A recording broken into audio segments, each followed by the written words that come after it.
A young man named Max hears news reports about a massive storm spreading across 3 states in America. Growing up, Max was adopted by a couple named Cooper and Sylvia, who had also adopted 3 other children. The oldest among them was Luke. Even though they were not related by blood, Cooper always treated them like a real family. Max was especially close to Luke, so he felt devastated when his older brother left for college and moved into a dormitory. Luke could only come home during vacations, and Max clearly struggled with the change. But things became even worse when Max suddenly received tragic news from his parents. Luke had taken his own life. According to the note he left behind, he had been dealing with serious problems at college. Ever since childhood, Max had always loved drawing. One night, while feeling bored and restless, he decided to spray graffiti on a wall in the city. Unfortunately for him, the police caught him in the act, and Max was immediately arrested for vandalism.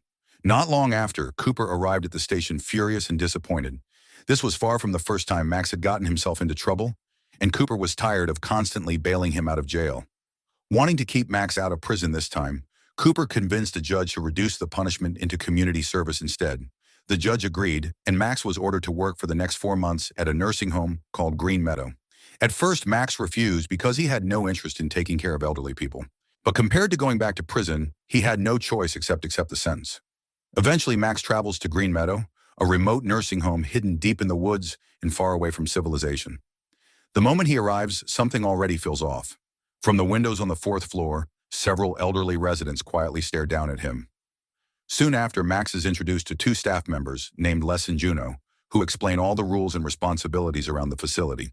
Trash bins must be emptied twice a day, carpets vacuumed daily, and every corner of the nursing home must stay spotless. Max is also handed a large set of keys that can unlock almost every room in the building, except for a few restricted hallways in the basement area. Most importantly, he is strictly forbidden from going anywhere near the 4th floor. According to the staff, the patients up there require special treatment, and absolutely nobody is allowed inside. But Max stayed anyway. This is the home.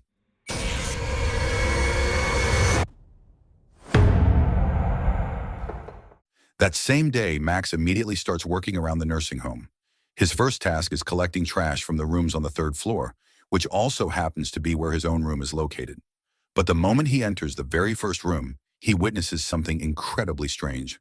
An elderly couple is passionately making out while wearing trash bags over their heads like masks. Trying to ignore the bizarre encounter, Max moves on to the pool area, where he prepares towels for the elderly residents during their exercise session. Not long after, an old woman named Norma asks him for a towel. The second she sees Max, she suddenly becomes emotional, saying his face reminds her of someone she once knew. Then another disturbing incident happens out of nowhere when one of the elderly women suddenly starts bleeding heavily from her head. That night, Max is jolted awake by a terrifying nightmare involving a man screaming at him.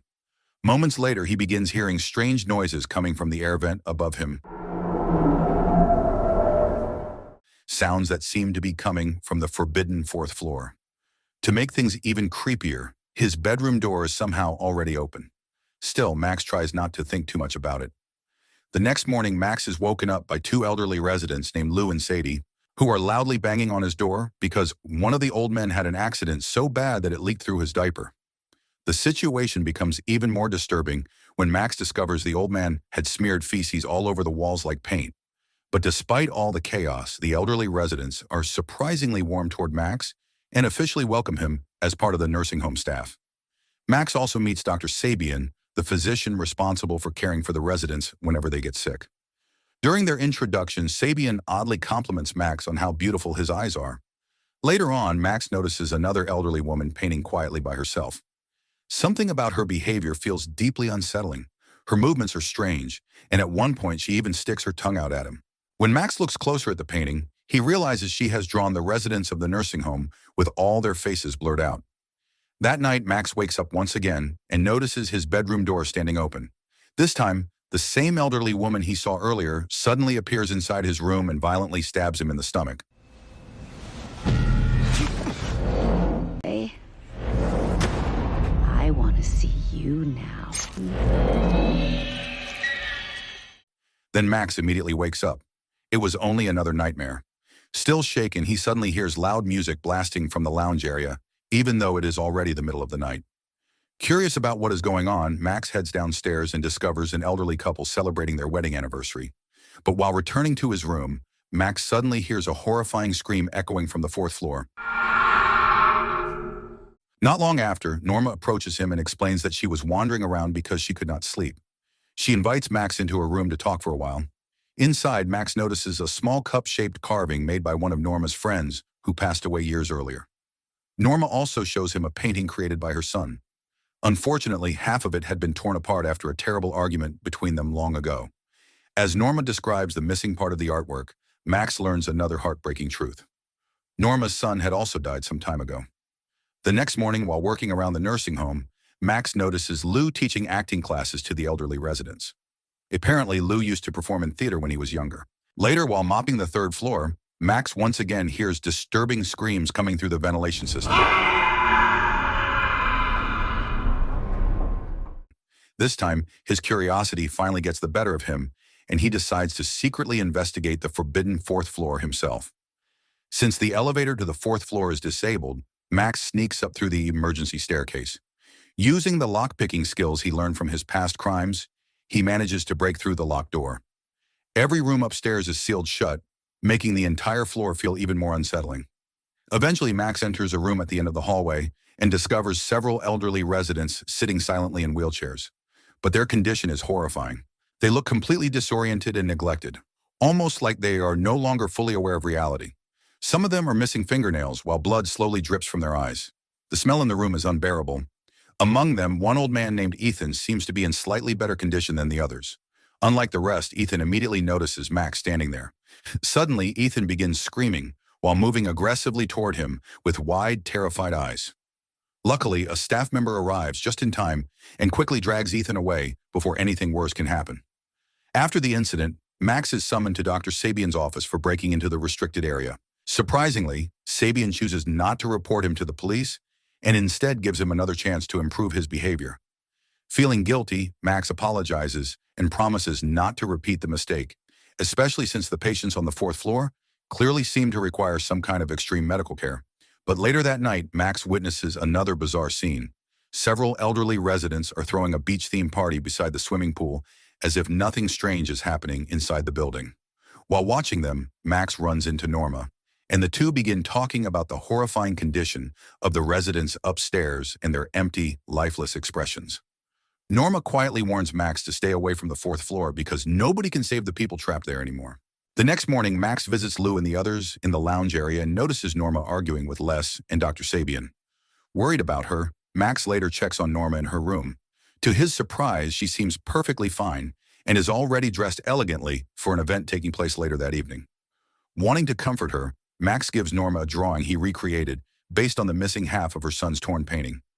Norma becomes deeply emotional after seeing it, but eventually her expression turns serious. Norma finally admits that something truly terrible is happening inside the nursing home and urges Max to escape before it is too late. Then suddenly she notices someone in the distance watching them, and she immediately panics. Still disturbed by Norma's warning, Max later tries to visit her again to get more answers. But outside her room, Juno explains that Norma had just returned from the hospital and was currently resting because her blood sugar levels had dropped dangerously low earlier that day. The following morning, while cleaning leaves outside, Max spots Ethan biting his own finger until it bleeds, almost like he is desperately trying to write something on the window. Then, in a horrifying instant, Max witnesses Norma falling from above, her body violently impaled on the building's iron fence. Soon after Norma's death, Lou hands the police a note that was supposedly found inside her room. According to the letter, Norma had taken her own life because she wanted to reunite with her deceased son in the afterlife. After the funeral ceremony, Max approaches Lou because he refuses to believe Norma would ever willingly end her life, especially after the warning she gave him the night before about something horrifying happening inside the nursing home. But instead of answering Max's concerns, Lou suddenly suffers a mild seizure as his illness appears to be getting worse. That night, Max once again experiences another disturbing nightmare. This time, he sees the elderly residents behaving like monsters, tearing apart their own skin, while Luke desperately begs Max for help. When Max suddenly wakes up, he discovers an ultraviolet lamp sitting inside his room. Out of curiosity, he turns it on and notices hidden writing glowing across the wall. It says, "Find the marked one." Later that same night, Max secretly sneaks into the residents' rooms while they are asleep. As he quietly investigates, he discovers a strange X mark behind Lou's neck. The following day, Max has a video call with his adoptive parents and pretends everything is completely fine, choosing not to mention any of the terrifying events happening at Green Meadow. Still searching for answers, Max heads back to Norma's room hoping to find some kind of clue. But the room has already been completely emptied out. Suddenly, Les appears and tells Max to leave because Norma no longer has any family, and all of her belongings are about to be burned in the basement. Without wasting any time, Max rushes downstairs and starts digging through the pile of items before they are destroyed. There, he recovers Norma's small, cup-shaped carving and discovers her notebook. Inside, Norma had written about her growing fear that certain people would eventually come for her during the night and transform her into something else. She also expressed concern that both Max and Lou were in danger. After reading the notebook, Max immediately goes to Lou's room to talk about what Norma had written, but the moment he enters, he is horrified to find Lou sitting in agony while violently pulling out his own teeth using a pair of pliers. I'm weak, so I have to punish myself. Lou is quickly treated by Dr. Sabian, Juno, and Les, but by now Max's suspicion towards Sabian has grown much stronger. Determined to uncover the truth, Max begins researching the doctor's background and discovers several disturbing details. Dr. Sabian studied medicine at Harvard, graduated as a top student, and specialized in neuroscience and brain experimentation, especially studies related to aging. On top of that, Sabian also researched psychosis and hallucinations, and he had previously been involved in controversial experiments connected to the human eye. Not long afterward, Max suddenly receives a strange message from an unknown woman asking whether he had seen the light. Attached to the message is a link to a live video chat application. When Max opens it, he sees a mysterious woman named Jackie, using a distorted face and voice filter to hide her identity. But before the conversation can continue, the unstable connection suddenly cuts the call off by itself. The next morning, the mysterious application suddenly turns back on. Jackie explains that she was the one who sent the ultraviolet lamp, and she has secretly been monitoring both Max and the residents inside the nursing home. According to Jackie, the elderly people at Green Meadow are in terrible danger. She believes they are slowly being turned into monsters, and she also claims that Norma was murdered because she had learned too much about the truth hidden inside the facility. But Jackie cannot stay connected for long. Afraid that the staff might become suspicious, she quickly ends the conversation. By now, Max is more convinced than ever that something is seriously wrong at Green Meadow. He notices several residents in the lounge repeatedly touching the backs of their necks, and even Lou suddenly appears completely healthy again after looking severely ill just the day before. Wanting proof, Max secretly installs several tiny CCTV cameras throughout the building so he can monitor the nursing home from his laptop during the night. Not long afterward, Max spots Ethan wandering through the fourth-floor hallway after somehow escaping from his room. A few hours later, Max notices Dr. Sabian, Juno, and Les escorting one of the elderly residents into the basement. Alongside them is a mysterious figure carrying a dog. Sensing that something terrible is about to happen, Max immediately heads down to the basement to investigate. From behind the closed room, he hears horrifying screams coming from the elderly resident inside.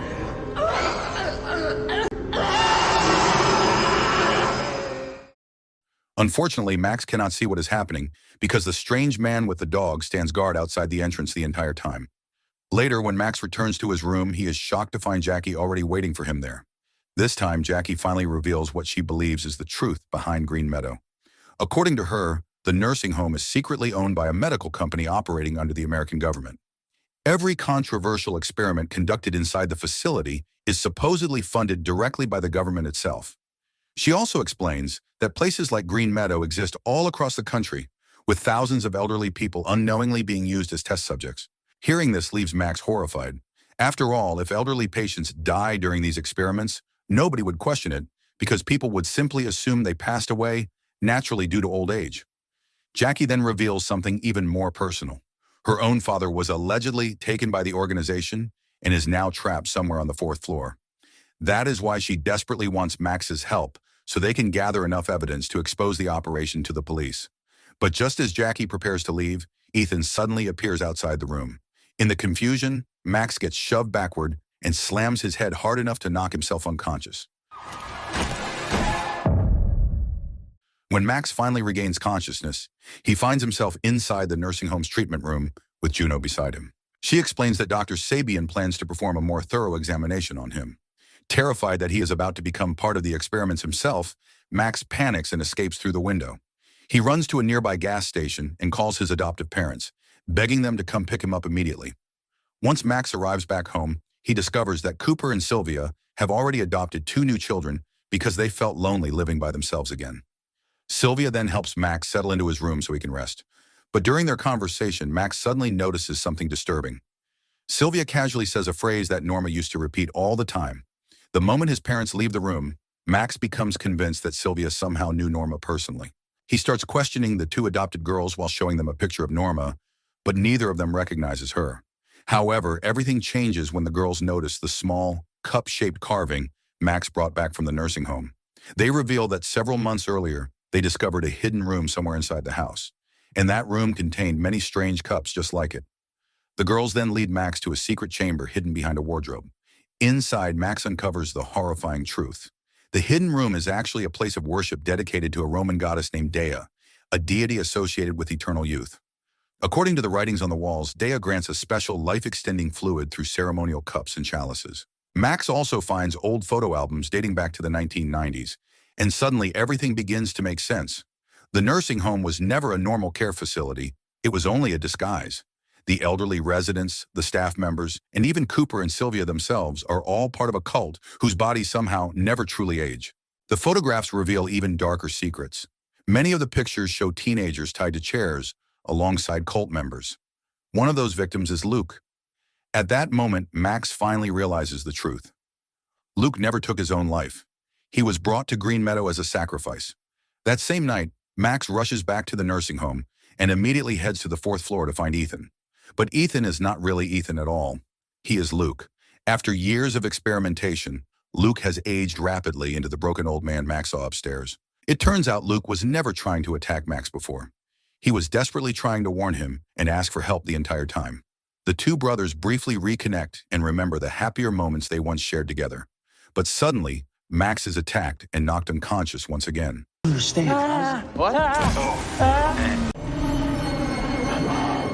When he wakes up, he finds himself tied to a chair while wearing a formal suit. Everyone from the nursing home is gathered around him, calmly taking photographs together as if this is some kind of celebration. Lou then reveals himself as the leader of the cult and thanks everyone for successfully playing their roles, including Jackie. According to Lou, everything Max experienced since arriving at Green Meadow was carefully staged. The mysterious conspiracy, the government experiments, the marks on the necks, even Jackie's story, all of it was fake. It was nothing more than entertainment for the cult. They intentionally kept Max curious and paranoid so he would continue staying at the nursing home, just like they had done with previous victims. Lou then explains another horrifying truth. Every night when Max thought he was simply having nightmares, he had actually been drugged unconscious.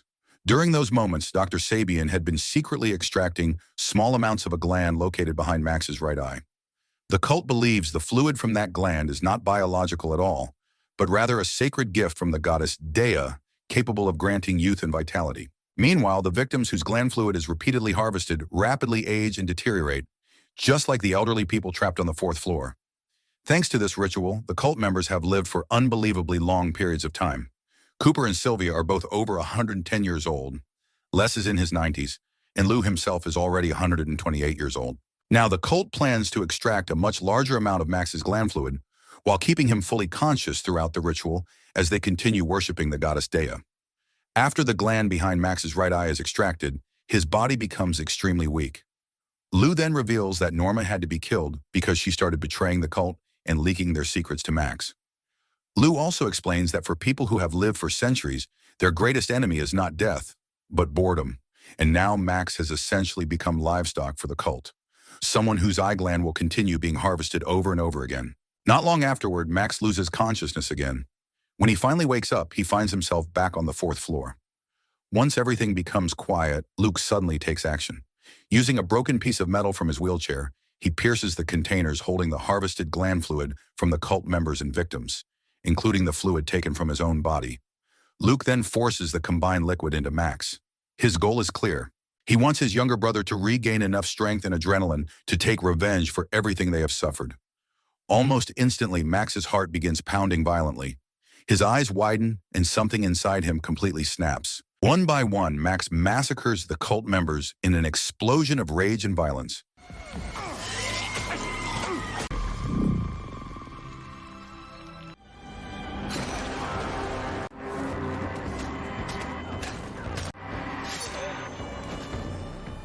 At the same time, the massive storm finally reaches the area, bringing powerful winds and making the entire situation even more terrifying.